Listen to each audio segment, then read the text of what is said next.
Hey, thanks for watching this video. There's more at Embark Online. You can tweet me, and there is the Pie Guy. All right, this is second grade, Module 8, Lesson 13, and in this lesson, students are going to be constructing a paper clock, and they're going to be practicing fractions while learning the time, telling time, because we've got that classic half past and quarter past and all that sort of stuff. So let's get started. So we're going to start by me just kind of announcing humbly that if you go to bit.ly/Duane clock, and it's case sensitive, so it's a capital D and a capital C, Duane clock. And if you go to bit.ly/Duane clock, you will end up at this little GeoGebra applet that I created for telling time. And the idea is you can see that as you move the thing, the analog clock changes and the digital clock changes, and so you know it's just kind of having fun there. But then, if you want, you can turn off the digital clock, and so now you can use this clock to play, with telling time. So you could say, okay, what is this? Well, the idea is this is 4:15, but you can also say it's a quarter past 4. And the idea is we want students to recognize that, that classic clock. And there's your 4 quarters of a clock.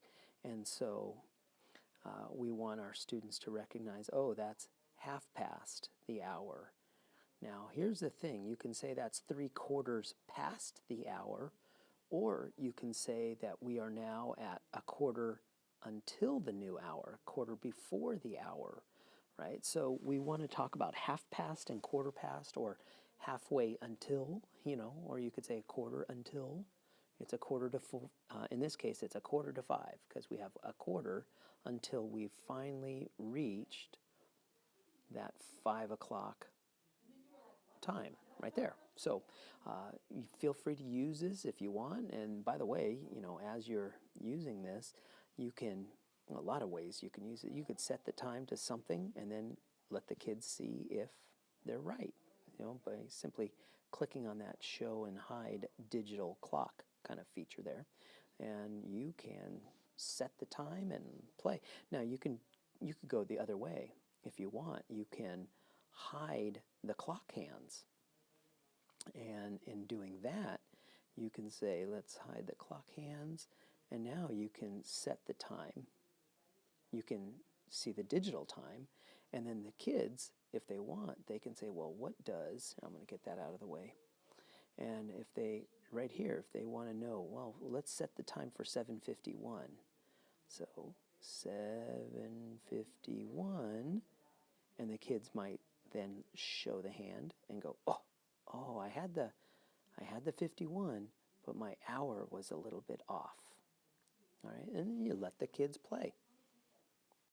So once students have plenty of an opportunity to play with that clock, and they understand the clock and then all that sort of stuff, it's time to do the homework. So tell what fraction of each clock is shaded. So what fraction of the clock is shaded?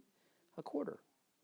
Well, we're not going to write 1/4 like that. We're going to put 1/4 like that. So we're not going to, or in this case, we're not going to call it even 1/4. We're going to call it 1/4.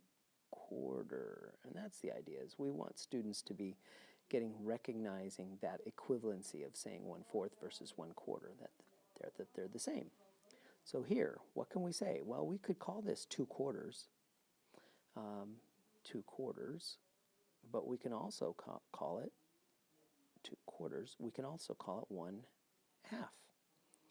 And then next one, well, we could call that 3 quarters and 3 quarters. And once again, parents and teachers, there's this convention that when we're talking about shaded, we're talking about the gray stuff, not the white stuff. So help your students navigate that and understand that when we're talking shaded, the convention is we're talking gray.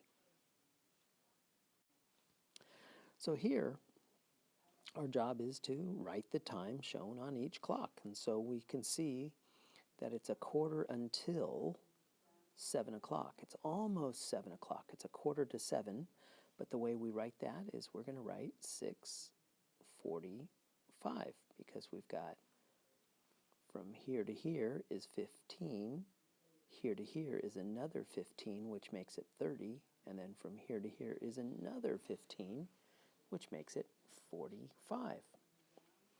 And right here, let's take a look. Well, it's a little bit past noon, or 12. We don't know if it's noon or midnight, but then we got to count the minutes. So another way we could do this is we could say 5, 10, 15, 20, 25, 30. So we could say that this is 12:30, or we might say 12:30. And I think you guys get the idea for the rest of them. So here it says, match each time to the correct clock by drawing a line. So it says 4:45, so it's almost 5 o'clock. It's not quite 5 o'clock. And so which one of these is that? And it's going to be this one. So then it says 5:30. So that's going to be this one. And then it says 5:15. And it's going to be this one. And then, oh, I skipped one, didn't I? 5:15. Well, 5:15 is going to be this one. And then way down here, 4:45. So that means it's almost 5 o'clock. That's going to be this one, right there. And the last slide for this video, draw the minute hand on the clock to show the correct time. So if we want this to be 3:30, there's the hour hand. And so let's draw the minute hand, and the minute hand for 3:30 is going to go right here. And how do we know that? Well, because remember, you count by fives. And you say 5, 10, 15, 20, 25, 30. So next one, 11:45. Well, we need to begin and help our students recognize that starting at the 6 is 30. So then we can continue counting by fives, and we get, starting here at 30, we got 35, 40, 45. So our minute hand will go straight towards that 9. And you get the idea. Parents and teachers, that wraps up 2nd grade Module 8, Lesson 13, using that clock to continue talking about halves, quarters, and basically telling time.